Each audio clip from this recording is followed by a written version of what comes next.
Inextenso est le leader de l'expertise comptable et du conseil aux TPE et PME en France. Qui dit leader dit 7 300 collaborateurs répartis dans 300 agences et nous avons pour le moment 170 000 clients avec un chiffre d'affaires d'un peu plus d'un demi-milliard d'euros. Inextenso a vocation d'accompagner le dirigeant à 360, que ce soit dans la création de son entreprise jusqu'à sa reprise. Le métier historique, c'est également l'expertise comptable et le juridique. Nous avons également un service dédié à la formation professionnelle. Nous apportons des conseils en fusion et acquisition. Nous intervenons auprès des acteurs privés et publics de l'hôtellerie et du tourisme et nous avons également une partie de conseil en gestion de patrimoine. En 2015, Inextenso décide de renforcer son expertise juridique en créant un réseau de cabinets d'avocats d'affaires pluridisciplinaires, Inextenso Avocats. Dans cette partie juridique, on compte 500 professionnels du droit répartis dans 80 agences et 8 cabinets d'avocats en région. Nos clients sont notamment des TPE-PME, des dirigeants, des particuliers, des collectivités, des professions libérales, ou encore des associations.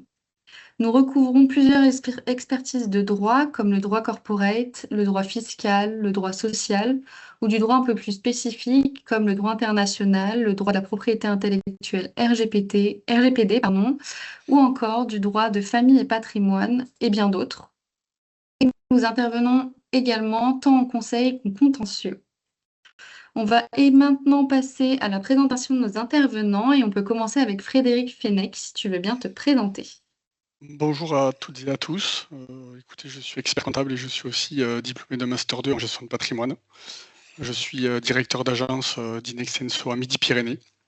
Nous accompagnons depuis Toulouse au Montauban différentes typologies de clients, TPE, PME, diverses activités, franchises et aussi une petite partie les filiales de sociétés étrangères. Et évidemment, on accompagne tous nos dirigeants sur les sujets d'investissement immobilier, tel que le sujet de ce jour. Et Pierre Lamont, si tu veux également te présenter. Bonjour à toutes et tous. Pierre Lamont, donc moi je suis directeur juridique au sein de l'agence de Bordeaux et également directeur juridique sur la région sud-ouest.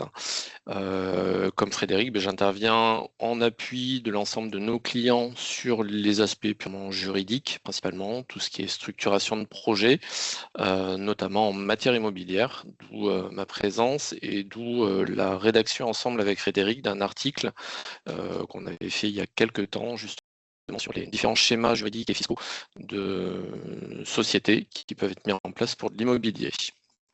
Merci. On va maintenant passer aux questions. Donc, question 1. Comment choisir entre SCI, SARL de famille, SAS ou SARL en LMNP pour investir dans l'immobilier? Alors effectivement, Pierre, c'est si une tu veux. question qui nous est posée très souvent quand vous avez un projet immobilier ou quand vous voulez investir dans l'immobilier, qu'il soit locatif ou patrimonial. La question qui se pose souvent, c'est de déterminer sous quel format on va faire cette opération. Alors bien évidemment, là, on est plutôt sur des schémas qui sont des schémas de société qui sont évoqués. Donc vous voyez, il y a plusieurs types de formats en fait qui sont possibles. On parle de société civile immobilière, de SARL, de SAS. En réalité, il y a tout un ensemble de formats juridiques qui existent. Pour faire simple, il y a deux grandes familles en fait de sociétés en immobilier. Il y a les sociétés qui sont dites civiles, principalement la SCI qui est assez connue, la société civile immobilière. Comme son nom l'indique, c'est une société dont l'activité est civile, c'est-à-dire qu'elle a une vision plutôt patrimoniale de gestion. Ça peut être de la gestion locative, mais l'idée, c'est plutôt de faire grossir un patrimoine pour le transmettre ou simplement le conserver. Face à ça, on a des sociétés qui sont commerciales par la forme. Donc là, on évoque la SARL, la société par action simplifiée, la SAS, des sociétés en commandite, enfin plein d'autres schémas qui vont permettre justement d'avoir une activité commerciale immobilière. Ce qu'on entend par activité commerciale immobilière, c'est qu'on n'est pas simplement sur de la gestion locative traditionnelle, de la gestion nue, ce qu'on appelle, mais ça va être principalement pour de la gestion locative meublée, d'où le fait qu'on utilise de temps en temps ces formats de société pour faire de la location meublée, alors non professionnelle ou professionnelle, on verra un peu plus en détail dans le parcours de cette formation, mais il y a également des activités, par exemple, de marchand de biens, c'est-à-dire le fait d'acheter pour revendre des biens immobiliers. Donc, comment on choisit? En réalité, on va déterminer le choix de société déjà en sachant si on veut être seul dans le projet ou si on est à plusieurs. Par principe, dans les sociétés civiles, il faut au moins 2 associés, donc ça suppose qu'on fasse le projet immobilier à plusieurs. Ce qui n'est pas forcément le cas dans les sociétés commerciales qui peuvent être unipersonnelles. Donc c'est vrai que si on veut faire un schéma, par exemple, d'investissement immobilier dans le cadre d'une société commerciale, ça va permettre de le faire, par exemple, en étant tout seul, mais en logeant l'activité dans une société plutôt que le faire en nom propre. Même chose, il va falloir déterminer si c'est un revenu principal ou un revenu complémentaire. Ça va nous permettre de déterminer aussi la nature de société qu'on va retenir. Et puis, on l'a dit rapidement au démarrage, les objectifs qu'on va poursuivre. Est-ce que c'est de la gestion? Est-ce qu'on veut faire de la transmission? Puisqu'en fait, en fonction du format juridique qu'on va choisir, va se poser une deuxième question assez rapidement, qui est le régime fiscal, qu'on va regarder un peu plus avec Frédéric tout à l'heure. Et en fait, ce régime fiscal, il varie aussi en fonction des formes de société. Grosso modo, il y en a 2, l'impôt sur le revenu et l'impôt sur les sociétés. Et suivant les formes de société, le principe, ça va être l'impôt sur le revenu. Ça va être par exemple le cas des sociétés civiles immobilières et ce qu'on appelle les SARL de famille, par exemple, qui vont nous permettre justement de faire dans la SARL de famille une activité de location meublée non professionnelle en restant sous le régime de l'impôt sur le revenu. Si on fait ces activités commerciales de type location en meublé dans une société civile, on le reverra un petit peu plus tard, le risque c'est que la société bascule à l'impôt sur les sociétés, donc un autre régime fiscal qui est un petit peu différent dans sa mécanique. Alors c'est pas forcément un drame, on le verra avec Frédéric, ça s'anticipe, mais vous voyez qu'en fonction du schéma juridique qu'on va retenir et en fonction de l'activité qu'on va avoir derrière, il faut choisir le bon format. Donc typiquement, par exemple, quand on veut faire de la location meublée non professionnelle, on va plutôt opter effectivement pour des sociétés qui sont soit des sociétés type SARL de famille ou SAS sous le régime de l'impôt sur le revenu qui vont permettre fiscalement d'aller chercher le régime des locations en meublé non professionnelles qui sont souvent un peu plus favorables. Ensuite, merci pour cette réponse et on passe à la seconde. Quelle différence entre une SCI et une SARL de famille? Toujours Pierre. Justement, la vraie différence en réalité, au-delà de l'aspect purement juridique, qui nous intéresse comme juristes, mais vous, au quotidien, quand vous voulez créer une société pour un projet immobilier, en fait, vous ne choisissez pas forcément un format. Vous regardez en fonction de votre projet l'intérêt de faire dans une société ou une autre. La particularité et la vraie différence qu'il y a entre ces 2 formats de société, c'est que la SCI, par nature, c'est une société civile. Donc, on l'a dit, il faut plusieurs associés. Dans la SARL de famille, le principe, dans les SARL, on n'a pas l'obligation d'avoir plusieurs associés, mais pour le régime fiscal des SARL de famille qui reste justement à l'impôt sur le revenu et non pas à l'impôt sur les sociétés, l'idée c'est que l'ensemble des associés sont issus du même cercle familial, ce qu'on n'a pas forcément besoin dans une SCI. On n'a pas de notion de lien de famille entre les deux. Donc vous voyez, suivant le projet qu'on veut faire, imaginons que je veuille laisser mon projet immobilier sous le régime de l'impôt sur le revenu, je peux le faire dans une SARL de famille à condition que tous les associés soient du même cercle familial, ou je peux le faire dans une SCI si les associés ne sont pas du même cercle familial. Donc ça va permettre de faire un premier choix. Puis le deuxième choix, il est souvent sur la notion de risque, puisque dans les sociétés civiles, le risque est dit illimité. C'est-à-dire qu'on n'a pas de limite de responsabilité comme on l'a dans les sociétés commerciales. La typologie, c'est de la SARL, c'est même porté dans son nom, société à responsabilité limitée. On a un risque qui est limité au montant du capital qu'on a apporté. Dans les sociétés civiles, on n'a pas cette limite de responsabilité. Donc, suivant le risque du projet immobilier, on peut avoir intérêt parfois à aller chercher un format de société commerciale, justement, type SARL de famille, parce que ça va permettre de limiter son risque, bien évidemment, à condition de ne pas se porter caution en même temps des emprunts ou des engagements pour la société. Ensuite, troisième question, quelle société créée pour gérer quelques biens immobiliers actuellement détenus en nom propre et faciliter leur transmission? Donc là, Euh, peut-être Frédéric. Tout à fait. Comme le disait Pierre, effectivement, cela dépend surtout de l'objectif qui est visé. Est-ce qu'il est patrimonial ou est-ce que c'est plutôt du rendement? Ça dépend aussi des types de location. Est-ce qu'on est en location nue ou meublée? Et si on a le même type de location, selon qu'on ait plusieurs biens ou même au sein de même bien. Au-delà de déterminer comment dire, la meilleure société, euh, on se borne, comme Pierre a pu le dire, au type d'activité. Si l'activité est civile et que l'objectif est plutôt patrimonial, effectivement, les structures de type SCI peuvent faire sens. Si l'activité est commerciale et que l'objectif est plutôt patrimonial, qu'on est dans une situation familiale, ben, la SARL de famille peut aussi être une opportunité. En revanche, si l'objectif est plutôt commercial et de rendement, et où ben, qu'on a besoin pour le dirigeant d'avoir un statut social ou faire des donations à des enfants mineurs, la SAS peut entrer, on va dire, dans la réflexion. On le verra plus tard, mais il existe aussi d'autres schémas de type société en commandite simple, société en formation, en participation, pardon, qui peuvent aussi être intéressants, mais plutôt pour des projets spécifiques. Donc pour répondre malheureusement ou heureusement ben, à chaque situation ou objectif, son statut ou la bonne forme de société. Merci pour cette réponse. Et on passe à la quatrième question. Quels autres montages SCS, etc. existent en dehors de la SCI et de la SAS pour optimiser la fiscalité immobilière?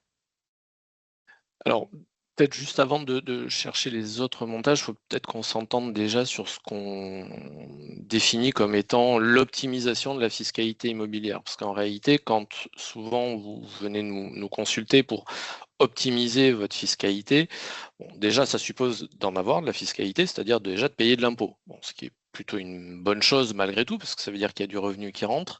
Mais l'idée, c'est effectivement de l'optimiser et de voir ce qu'on peut en faire. Mais optimiser la fiscalité immobilière, ça suppose de réfléchir sous deux angles différents, parce que la fiscalité immobilière, elle arrive soit au moment du revenu, c'est-à-dire pendant la gestion du bien immobilier. La question qui va se poser, du coup, ça va être comment je peux minimiser le coût fiscal des revenus que je tire de mon activité immobilière. Donc là, même sans aller chercher des choses très complexes, d'autres formats que simplement la SCI, la SAS ou la SARL dont on a parlé, en réalité, la question qui se pose tout simplement pour optimiser cette fiscalité, c'est est-ce que je reste à l'impôt sur le revenu ou est-ce que je vais aller me loger sous l'impôt sur les sociétés, qui va me permettre de déduire un certain nombre de choses et finalement, dans une certaine mesure, souvent, de ramener quasiment à zéro la fiscalité du revenu. Donc c'est une forme d'optimisation comme une autre. La deuxième tranche d'optimisation qui peut exister, c'est l'optimisation de la fiscalité immobilière au moment de la cession. C'est-à-dire quand la société va vendre son immeuble ou quand même je ne vais pas vendre l'immeuble, mais on va vendre les parts ou les actions de la SCI, d'une SAS ou d'une SARL à prépondérance immobilière. Bien là, en réalité, la fiscalité, notamment en matière de droit d'enregistrement, elle est la même. Donc, il n'y a pas réellement d'optimisation possible sur les cessions de titres. Il y a des mécanismes qu'on verra un petit peu tout à l'heure qui peuvent être le fait d'apporter, par exemple, des titres de sociétés immobilières ou d'apporter des immeubles dans des schémas juridiques un peu plus complexes qui vont permettre de reporter l'imposition dans une certaine mesure et de faire du réinvestissement en suivant. Mais cette fiscalité de la cession, en réalité, elle n'est pas liée en termes d'optimisation tellement à la forme de la société. Encore une fois, elle est très souvent liée à l'option fiscale qui va être prise, qui est que la société est soumise à l'impôt sur le revenu ou à l'impôt sur les sociétés. Et comme on l'a dit tout à l'heure, que je sois en SCI, en SAS ou dans un autre format, quasiment toutes les sociétés peuvent opter pour l'impôt sur le revenu ou l'impôt sur les sociétés. Alors soit c'est par principe à l'impôt sur le revenu et sur option à l'impôt sur les sociétés ou inversement, mais en réalité quasiment toutes les structures peuvent se permettre d'aller sous cette mécanique-là, sauf quelques montages un petit peu spécifiques qui n'ont pas d'option possible au plan fiscal. Donc les autres montages qu'on évoque, sociétés en commandite, Frédéric en a parlé, les sociétés en participation, en fait, tous les autres outils juridiques qui peuvent exister sont pas forcément en premier lieu pour de l'optimisation de la fiscalité immobilière, mais pour permettre une plus grande fluidité dans la gestion. Par exemple, la société en commandite, elle va permettre d'isoler deux catégories d'associés, qui sont les commandités et les commanditaires, qui ont deux rôles différents. Les uns participant à l'activité, les autres apportant du cash. Et on va pouvoir, par des systèmes d'affectation de résultats qui vont être différentes, suivant si on parle du revenu justement ou de la plus-value en cas de cession, ben là pour le coup, de favoriser certaines catégories plutôt que d'autres, et donc ça peut être un levier d'optimisation fiscale, alors en restant quand même dans les limites réglementaires et de l'éventuel abus de droit fiscal. Mais on peut utiliser ces types de montages-là qui vont créer voilà, des petites distorsions par rapport à ça. Merci pour cette réponse. On passe à la prochaine question. Dois-je créer une SCI ou investir en LMNP? Quels sont les critères pour faire le bon choix? Alors, est-ce que on peut créer une SCI pour investir à l'MNP? Légalement, oui. Civilement, oui. En revanche, fiscalement, pas vraiment. Le caractère civil de la SCI entraîne déjà à la base une fiscalité sur l'impôt sur les revenus pour de la location nue. Cela étant, on peut, via une SCI, louer des biens meublés, quand bien même on se rattache plutôt d'une activité commerciale. Quid de l'impôt sur les sociétés dans une SCI? Deux options. On opte tout simplement à l'impôt sur les sociétés, et auquel cas on pourra faire de la location meublée via une SCI. Cette option est irréversible. Ou quand bien même on soit en SCI à l'IR et qu'on ait plusieurs types de biens, on pourra, en fonction de la destination des biens, affecter, on va dire, une gestion comptable, soit de type nu et revenu foncier, impôt sur le revenu, soit de type BIC, pour de la location meublée et de l'imposition sur les sociétés. Cette seconde option va nécessiter malgré tout de gérer, on va dire, année après année, la propriété des biens. Et aussi longtemps qu'on aura deux typologies de location dans la SCI, on devra dissocier la gestion comptable et la fiscalité. Si on opte à l'IS dès l'origine, on perd effectivement les abattements pour durée de détention lorsqu'on revendra le ou les biens qui existent à l'IR. Donc les critères pour faire le bon choix, je dirais, pour revenir sur ce que Pierre a déjà dit, quelle la structuration du patrimoine? Est-ce qu'on souhaite transmettre? Est-ce qu'on fait de la location meublée pour faire de la rentabilité ou pour conserver dans la famille et plutôt dans le long terme? Question 6. Une société immobilière peut-elle acquérir un bien immobilier à l'étranger? Et quelles sont les différences fiscales avec la France?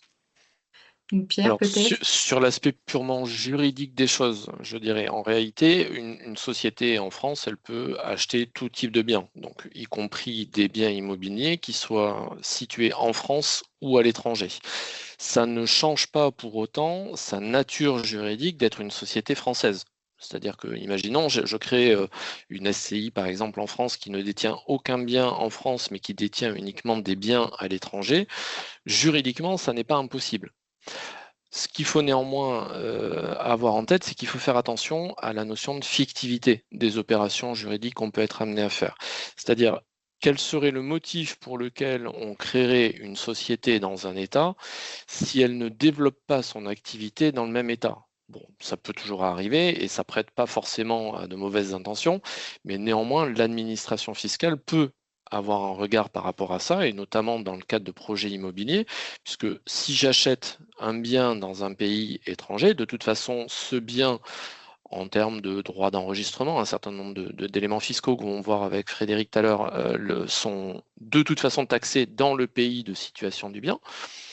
Par contre, on va rester soumis à la réglementation juridique française et probablement en partie fiscale aussi quand il y aura des besoins.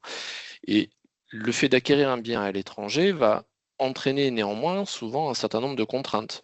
Par exemple, quand je vais faire l'acquisition d'un bien à l'étranger, pour pouvoir en assurer la gestion ou même simplement sa détention, ben, il va falloir que je sollicite par exemple un numéro fiscal à l'étranger, ce qu'on appelle un numéro NIE, qui va permettre finalement d'identifier ma structure juridique à l'étranger, la faire reconnaître des services fiscaux et juridiques étrangers, et puis la plupart du temps, on va être soumis à la contrainte d'avoir un compte bancaire dans l'État dans lequel se trouvent les différents biens immobiliers, ne serait-ce que pour collecter les revenus ou même quand il n'y a pas de revenus, souvent simplement payer les charges. Par exemple, vous voulez faire une acquisition d'un bien en Espagne, si ce bien a une vocation même simplement d'exploitation personnelle, on a l'obligation d'avoir ce NIE, on a l'obligation d'avoir un compte bancaire en Espagne, ne serait-ce que pour payer les taxes locales et pour payer l'électricité ou quoi d'autre. Ça ne peut pas venir d'un compte directement en France. Donc vous voyez, il y a quand même quelques contraintes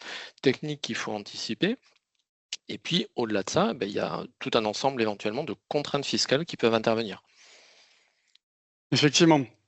Ce qu'il faut savoir, lorsqu'on achète un bien à l'étranger, c'est que, à la base, les conventions bilatérales, soumettent le bien au régime du sol. Donc si le bien est en Espagne, en Italie ou autre, il sera taxé, enfin les revenus de ce bien seront taxés, dans le pays où il se situe. Ensuite, il faut faire attention et regarder les différentes conventions qui existent, parce qu'il peut y avoir des particularités. Il existe ensuite des différences en termes de taux d'imposition entre les pays et entre les régimes de taxation. En Espagne, par exemple, les taux sont différents selon qu'on soit résident ou non résident. En Suisse, la taxation peut être dégressive, le taux peut être dégressif.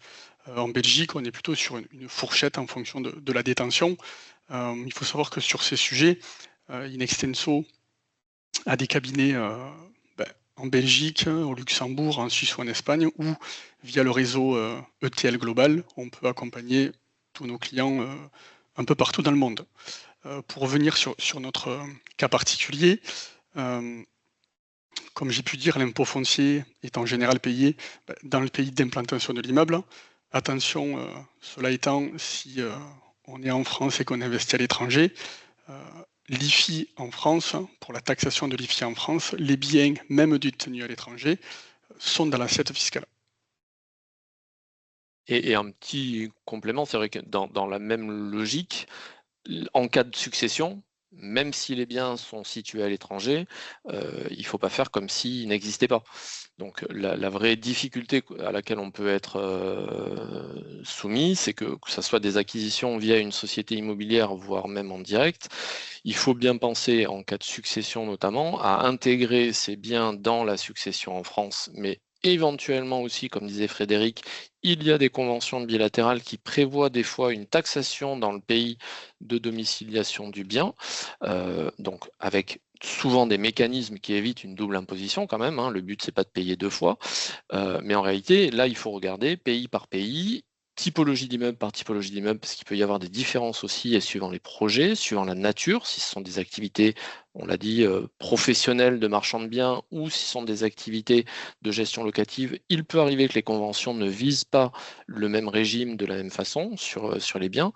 Et donc, en cas de succession, il faut bien penser à les rentrer, parce qu'en réalité, si on ne les rentre pas dans la succession, la difficulté après, c'est d'assurer la transmission de ces biens aux héritiers.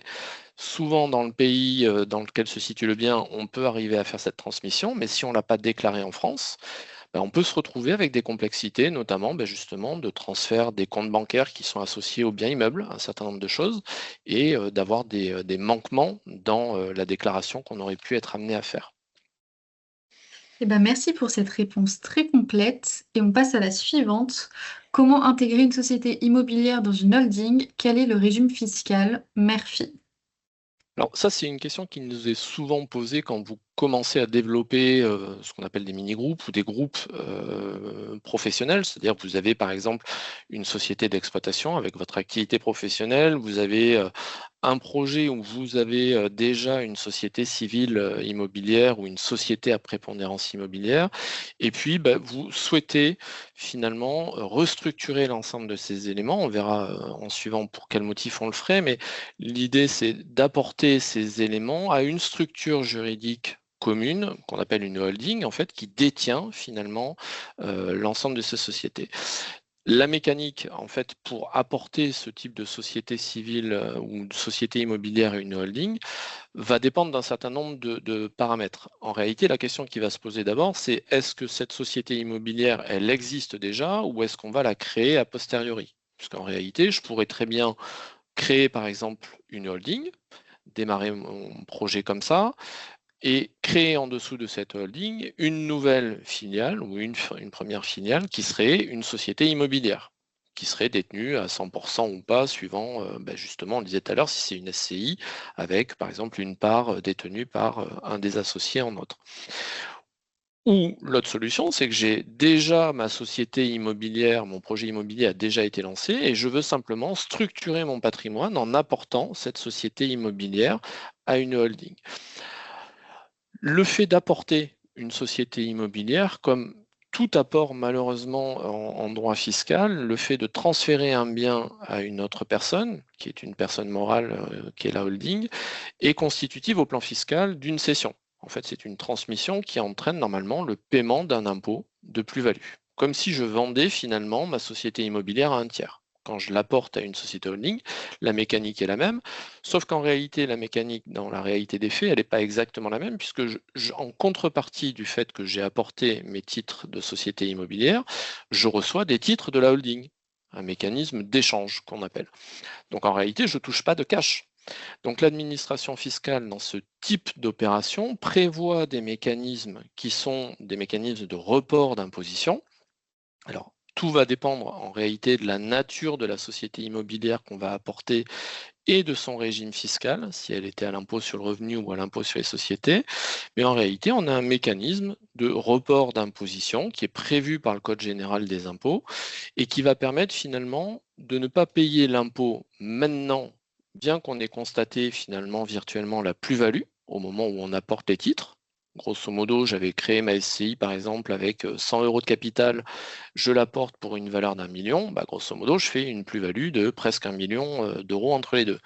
Comme j'ai pas de cash, on va reporter cette imposition le jour où la holding vendra les titres de la société immobilière, comme le même mécanisme qu'on utilise quasiment dans toutes les holdings qu'on peut être amené à faire.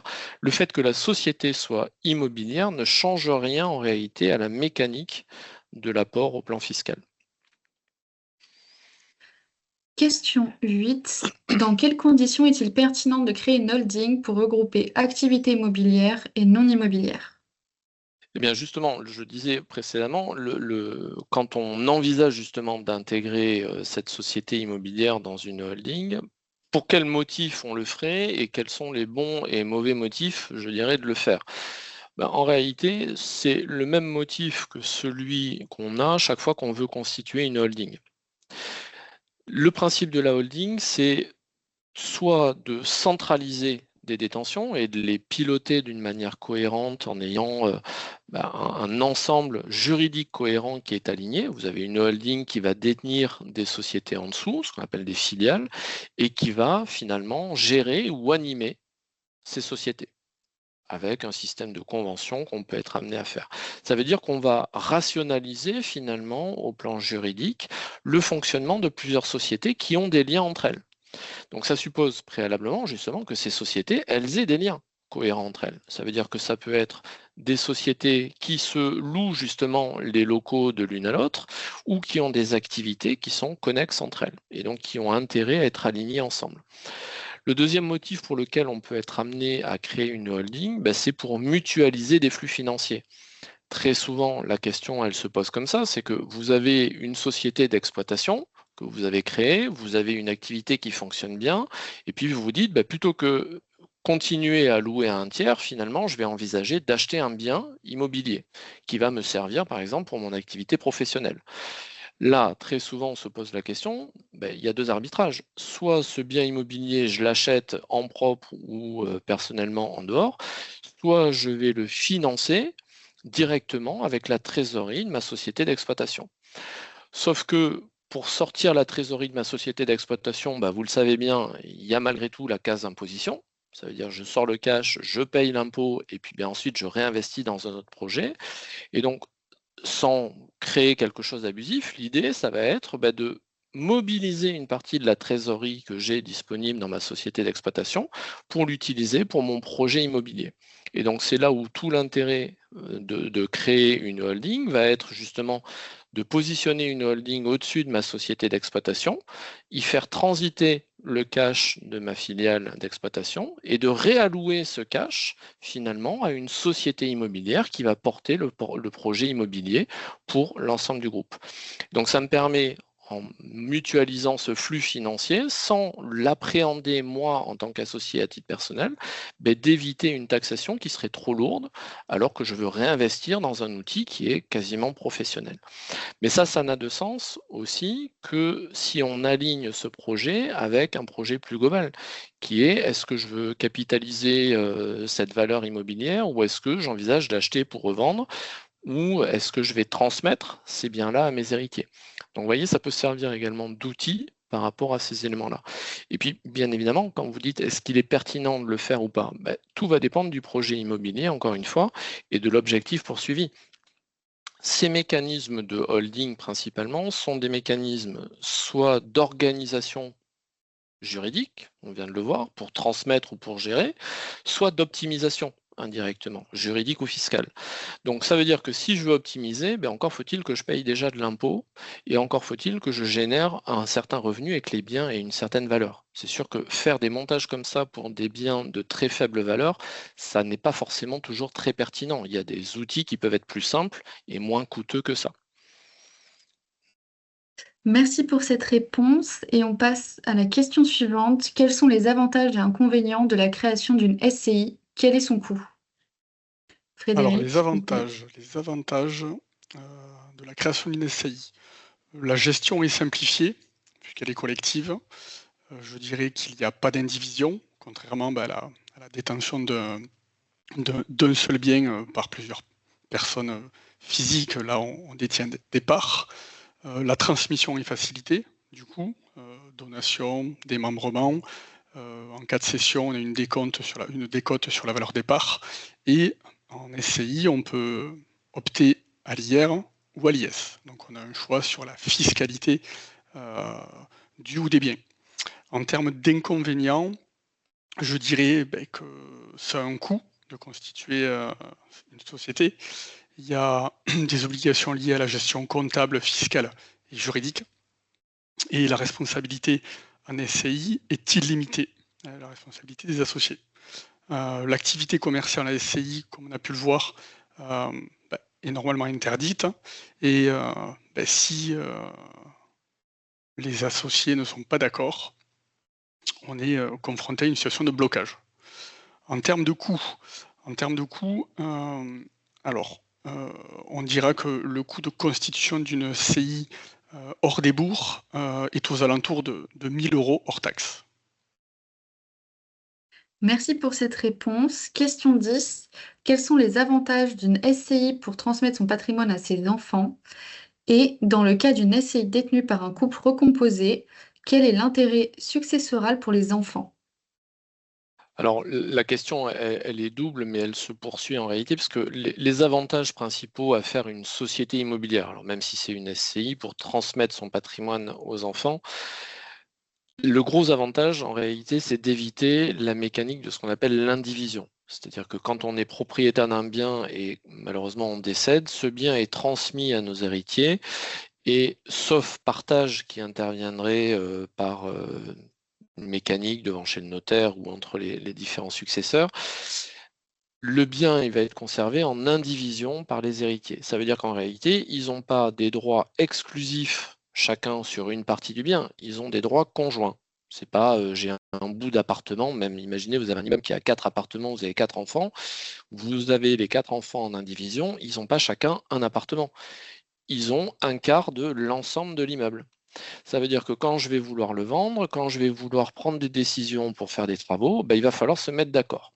Et donc la vraie difficulté de cette mécanique de l'indivision, c'est que par principe, sauf à convenir d'une convention d'indivision où on va fixer justement comment on va gérer ces biens-là, on se retrouve dans une mécanique où il faut être d'accord à l'unanimité. Bon. Donc c'est assez compliqué d'en sortir également, puisque ça suppose de se faire racheter par les autres, donc même en termes de valorisation de cette quote-part indivise, vous voyez, on a des problématiques des fois qui vont se poser.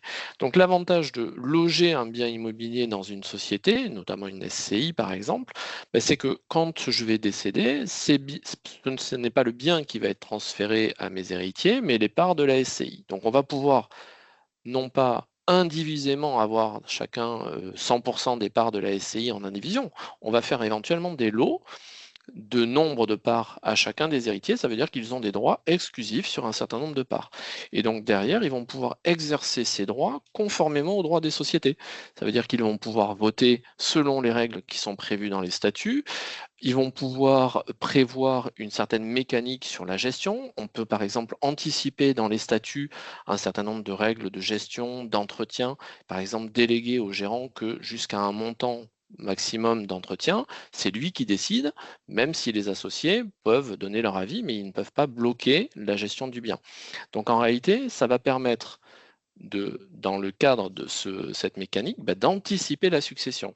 Pour répondre, il y a une petite question qui est dans le droit fil de cette question-là, on dit chaque part de SCI est indivise dans le cadre d'un héritage. Oui, sauf que si on est suffisamment intelligent pour avoir créé justement une société immobilière, le but c'est d'anticiper dans le cadre de sa succession que ces biens ne vont pas être transmis sous forme d'indivision, c'est-à-dire on ne va pas attendre de décéder pour que les parts soient transmises en indivision dans la SCI, on va éventuellement faire des donations ou on va procéder à un partage dans le cadre de la succession au moment de l'ouverture de la succession.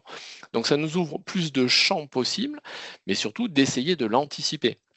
Et c'est vrai que quitte à anticiper, on peut notamment dans ce cadre-là anticiper le deuxième sujet qui est évoqué, qui est quand j'ai un couple recomposé, justement ça va permettre de régler une question qui peut être parfois assez complexe, qui est le droit du conjoint survivant et le droit des héritiers qui ne sont pas forcément issus du même foyer d'origine. C'est-à-dire qu'on peut se retrouver dans un certain nombre de cas avec un conjoint survivant qui se retrouve face à des enfants d'une première union où les relations peuvent être bonnes ou pas bonnes, mais la difficulté, c'est que suivant le bien qui va être logé dans cette SCI, on va pouvoir justement réorganiser comment vont se gérer éventuellement les potentiels litiges qui pourraient apparaître.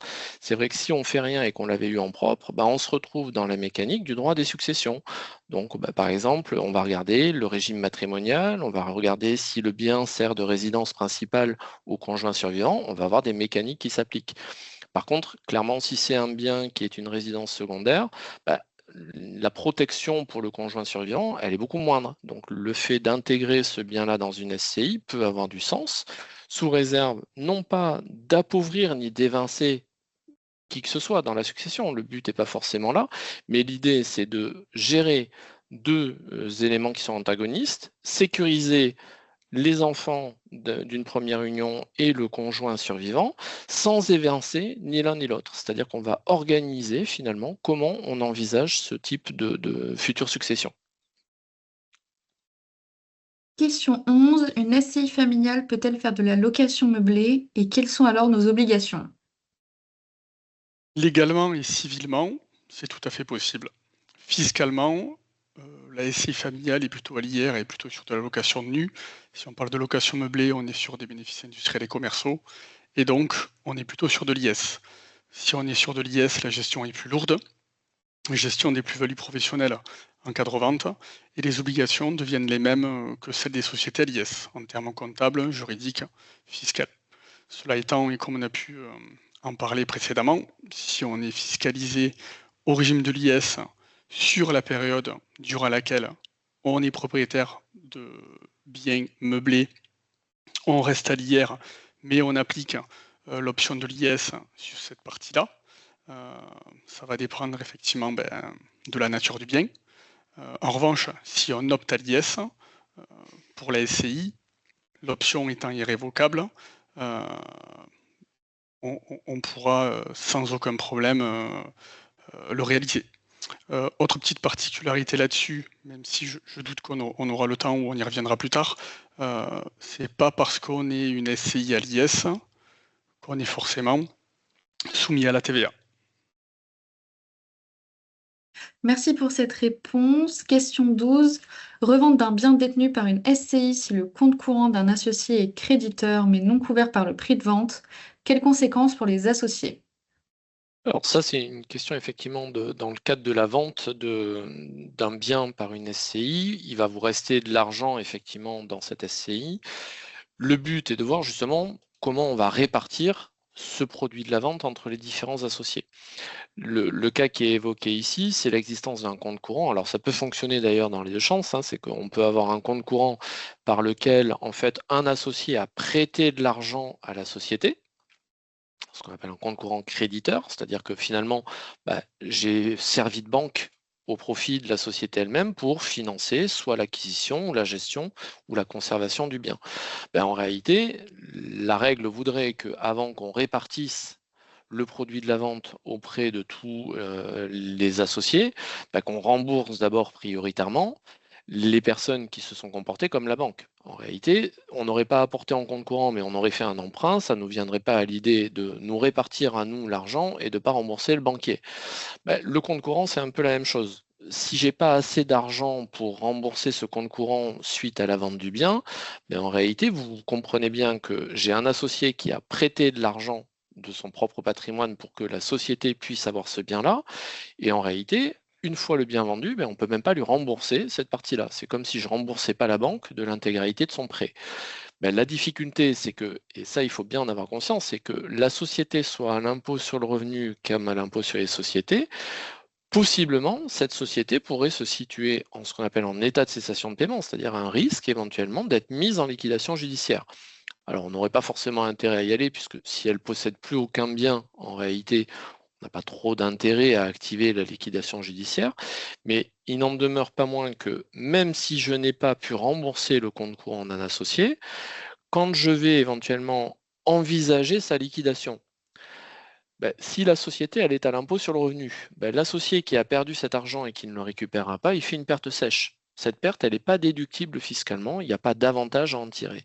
À l'impôt sur les sociétés, on aurait une mécanique un petit peu différente, là aussi qui peut avoir son intérêt, c'est-à-dire qu'on devrait constater finalement que la société se retrouve non plus dans l'obligation de rembourser l'associé, puisqu'elle n'a plus cet argent, et donc constater finalement une sorte de produit un petit peu fictif, exceptionnel, qui rentre dans le calcul de l'impôt.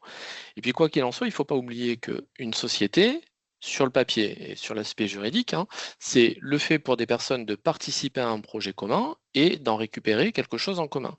Ça veut dire que le jour où on va liquider cette société, qu'elle soit à l'impôt sur le revenu ou à l'impôt sur les sociétés, l'associé qui a fait un prêt finalement à la société et donc indirectement pour leur proportion aux autres associés, il a droit à obtenir le remboursement des autres associés de ce surplus qu'il a apporté.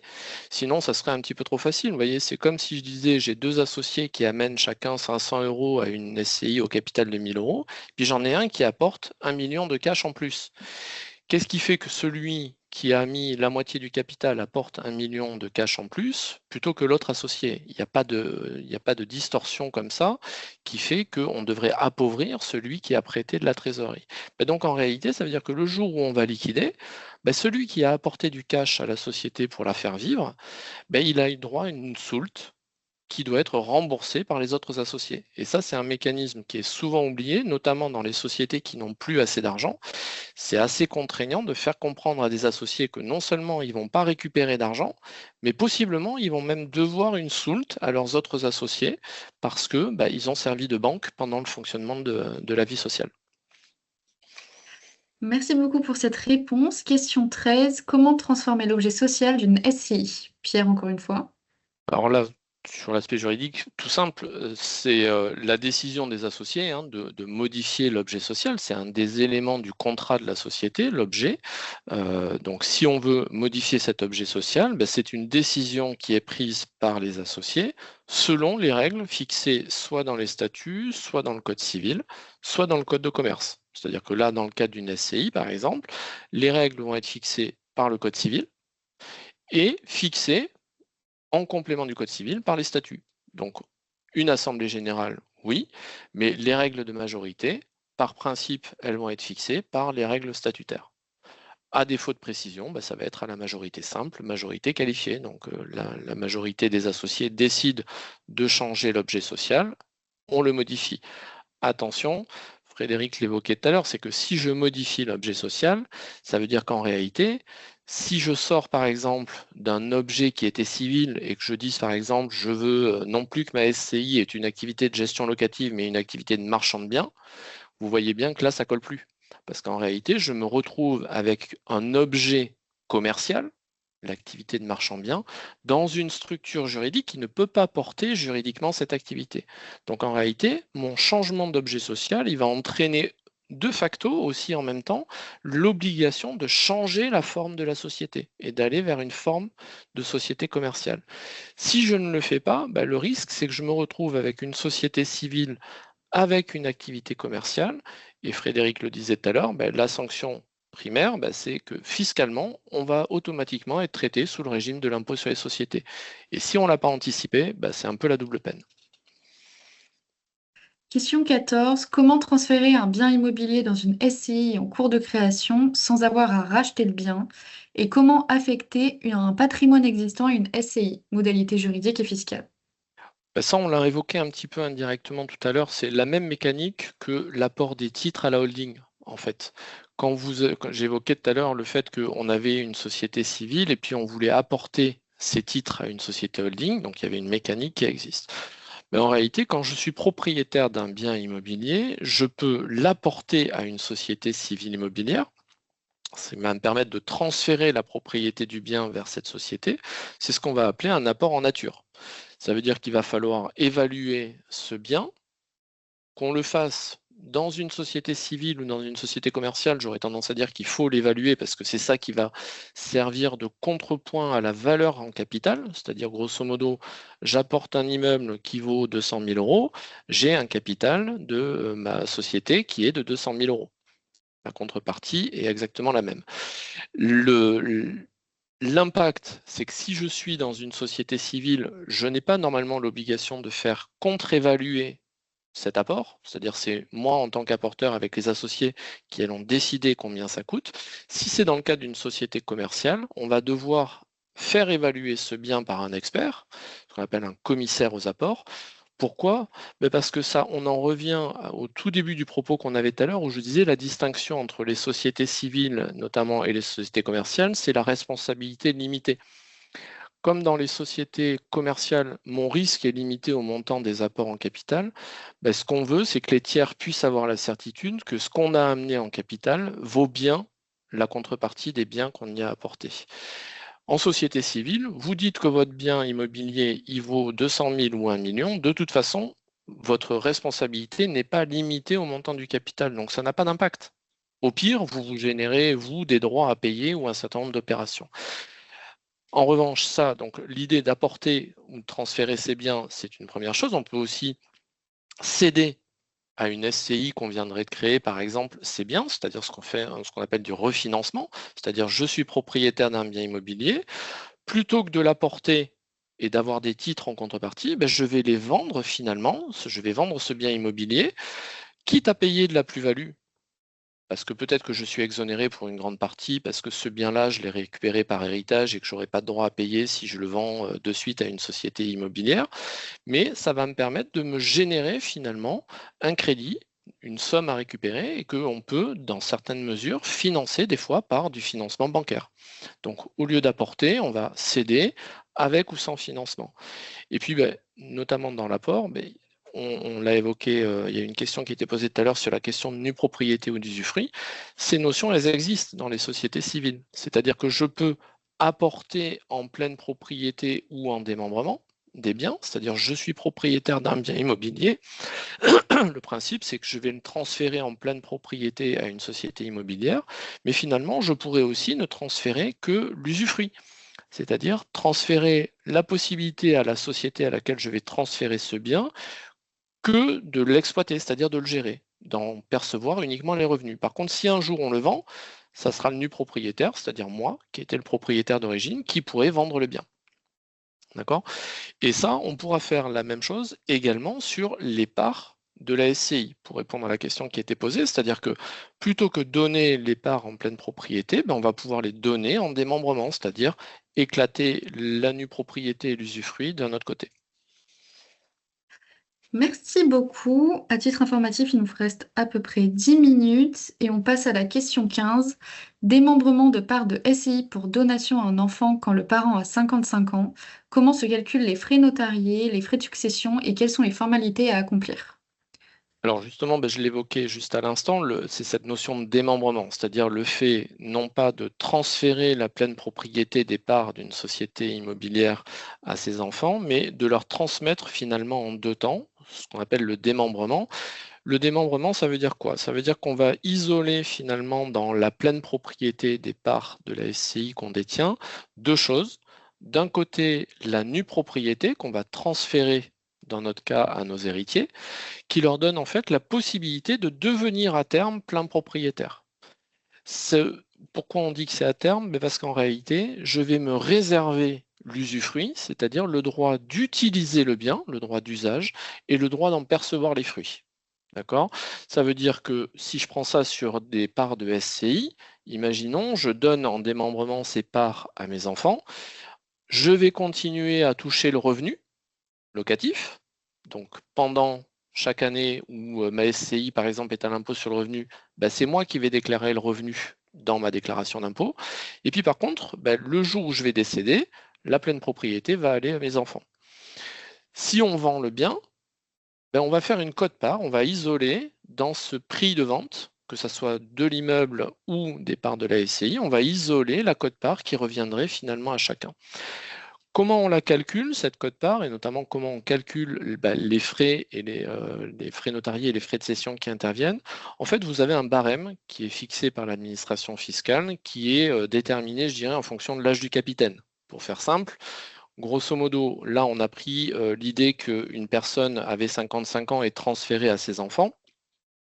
L'idée, c'est qu'à partir de 51 ans, quand je donne un bien en nue propriété, donc avec démembrement, on va retenir 50% de la valeur de ce bien. D'accord? Donc mes parts valaient 100 000 euros. J'ai 55 ans, je les donne à mes enfants, je les donne en nue propriété. On va retenir que 50 000 euros pour calculer les droits et les frais notariés qui vont intervenir dessus. Donc ces frais notariés, ils sont de deux ordres. Il y a les droits qu'il faut payer à l'administration fiscale pour transmettre ces biens. Donc là, vous savez que notamment, il existe tout un système d'abattement, notamment quand on veut donner à ses enfants. Donc là, dans le cadre d'une donation, imaginez, je veux donner des titres qui valent 100 000 euros. Je peux donner tous les 15 ans, par parent et par enfant, 100 000 euros. Donc là, je pourrais exonérer 100 000 euros de titres en pleine propriété. Imaginons que ma SCI vaille un peu plus. J'ai 55 ans, je vais donner en nue propriété, je vais pouvoir donner jusqu'à une valeur de 200 000 euros de titre. Et puis derrière, on va calculer les droits qui varient entre 5% et 45% en fonction de différentes tranches fiscales qui sont fixées là aussi par l'administration. Donc en réalité, les droits qu'on va avoir à payer, les frais notariés, ils sont de deux ordres. Il y a les frais du notaire pour rédiger les actes de donation. Et puis, il y a la deuxième partie qui est les frais qu'on paye à l'État, ce qu'on appelle les droits de mutation à titre gratuit. Donc, c'est justement, une fois qu'on a calculé cet abattement par parent par enfant, on va pouvoir calculer le montant d'impôt qui sera payé. Et donc, la formalité, alors, contrairement à ce qu'on se croit, la donation de parts de SCI n'impose pas de passer juridiquement par un notaire. Elle est très largement recommandée et on la recommande pour plein de motifs, mais notamment pour des questions d'opposabilité, de traçabilité. Mais en réalité, la loi n'impose pas de le faire. Des parents avec leurs enfants pourraient très bien, de gré à gré, par exemple, s'établir entre eux sous seing privé un acte de donation, à condition, par contre, qu'ils portent dans cet acte l'ensemble des mentions qui sont imposées par la loi. Donc c'est là où il y a un risque de le faire comme ça. Mais par exemple, quand vous avez des parts de SCI qui ont une très faible valeur, on peut très bien faire par exemple ce qu'on appelle des donations Sarkozy. Alors le terme n'est pas très joli, en fait il y a un formulaire qui existe, qui a été mis en place au moment où M. Sarkozy était à l'époque ministre des Finances, et donc on a un système de formulaire en fait qui permet de faire des donations par un simple formulaire, c'est un formulaire CERFA qu'on dépose auprès de l'administration fiscale, et ce formulaire, en fait, il est applicable pour les dons d'actions, de titres de société, de sommes d'argent et de biens meubles. Donc en réalité, plutôt que passer par le notaire, on pourrait très bien faire ce formulaire pour déclarer à l'administration fiscale cette donation. Et ce qui fait que l'administration en a connaissance, donc elle lui est opposable et elle sera rapportée éventuellement dans le cadre de l'organisation d'une succession. C'est-à-dire que si demain je décède, le notaire aura connaissance de cette donation et pourra récupérer les éléments pour les réintégrer dans le calcul de la succession. Donc ça ne disparaît pas dans la nature, ça ne permet pas de s'exonérer de tout paiement, mais c'est une formalité déclarative qui peut être parfois plus simple pour certaines petites SCI, par exemple, plutôt que de passer par un acte notarié. Mais dans la plupart des cas, sinon, le formalisme, c'est l'acte notarié qu'on recommande. Merci. Alors, question 16, ça risque d'être notre dernière ou avant-dernière question avant la fin. Comment savoir s'il est préférable d'être imposé à l'IR ou à l'IS et dans quelle situation, pardon, la SCI à l'IS est-elle la plus pertinente? Alors, comment savoir? À la base, établir un prévisionnel qui intègre les caractéristiques du bien et les objectifs de détention est le meilleur moyen de voir ce qui est le plus adapté. Par exemple, si on achète un bien cher avec une forte rentabilité, opter pour l'IS peut être intéressant. En revanche, si on est plutôt sur une idée de conserver à long terme un bien, de faire des travaux et que la rentabilité est plutôt faible ou moyenne, l'impôt sur le revenu pourrait faire plus sens. De façon pratique, quand on est imposé à l'impôt sur le revenu, tout au long de la détention du bien, il y a souvent des sorties de cash nécessaires pour rembourser généralement l'endettement. La fiscalité tout au long de la détention du bien est à l'impôt sur le revenu, donc on peut avoir un petit frottement fiscal. En revanche, on optimise lors de la cession et la plus-value notamment liée à la revente du bien, lorsqu'on conserve sur du long terme ce bien-là. La transparence fiscale permet aussi de pouvoir user personnellement du bien sans avoir de versement de loyer, et ce n'est pas constitutif d'un abus de bien social. Si on opte à l'IS, on cherche plutôt à optimiser la fiscalité sur le court ou le moyen terme, avec des revenus locatifs élevés ou des travaux importants. En revanche, à l'IS, on n'apporte pas ou peu de cash, et la fiscalité durant la détention du bien est quasiment nulle. En revanche, c'est à la sortie que la taxation est un peu plus élevée. Si on doit user de ce bien-là à l'IS, il faut alors verser un loyer, parce que là, pour le coup, ça serait constitutif d'un abus de bien social. Dernier petit point pour donner une piste de réponse. La résidence principale, lorsqu'elle est taxée à l'IR, elle est exonérée d'impôts en cas de revente. Ce n'est pas le cas à l'IS. Merci beaucoup. Est-ce que vous souhaitez répondre à une dernière question? Je pense que la question suivante peut être... La 17? 17 ou 18. Ah non, j'avais... que peut-on déduire? Mais celle-ci peut-être. La 18 aussi, si vous voulez. Que peut-on déduire comme charge Celle-ci, dans je une pense, SCI? pour pas bloquer les gens. Alors, quelles charges peut-on déduire? Toutes les charges qui sont engagées dans l'intérêt de la société. à savoir l'amortissement de la partie construction, parce que la partie terrain du bien n'est pas amortissable, les travaux qu'on peut faire, les intérêts d'emprunt, les frais de gestion, les honoraires, bref, toutes les charges engagées dans l'intérêt de la société. Pour le véhicule, disons que si dans l'intérêt de la société, parce qu'on a beaucoup de biens, on doit se déplacer entre tous ces biens pour pouvoir les gérer, oui, sinon, non. Et n'hésitez pas aussi à suivre In Extenso sur les réseaux sociaux pour connaître le prochain événement des Directs du droit. Et merci également aux intervenants d'avoir répondu à toutes ces questions. Merci à tous. Merci beaucoup. Bonne journée.